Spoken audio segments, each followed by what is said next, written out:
സുബ്ഹാനല്ലാഹ്, എത്രയെത്ര അനുഭവങ്ങളാണ് മഹാനരായ മടവൂർ ശൈഖുനയിൽ നിന്ന് നമ്മൾ അനുഭവിച്ചിട്ടുള്ളത്. ജീവിതകാലത്ത് എൻ്റെ കുടുംബം തന്നെ സുബ്ഹാനല്ലാഹ് ശൈഖുനയുമായി വല്ലാത്ത അടുപ്പമായിരുന്നു വാപ്പാക്ക്.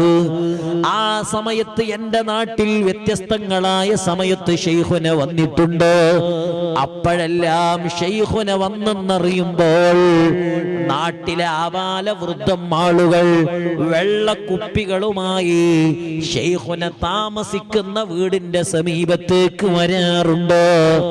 അവരോടെല്ലാം ശൈഖുന സമാധാനത്തിന്റെ വാക്കു പറഞ്ഞ് ധാരാളം ആളുകൾക്ക് അവിടുന്ന് സമാശ്വാസം നൽകിയിട്ടുണ്ട്. സുബ്ഹാനല്ലാഹ്, എത്രയെത്ര അനുഭവങ്ങൾ. ഒരിക്കൽ തന്നെ പലപ്പോഴും ഞാനത് പറഞ്ഞതും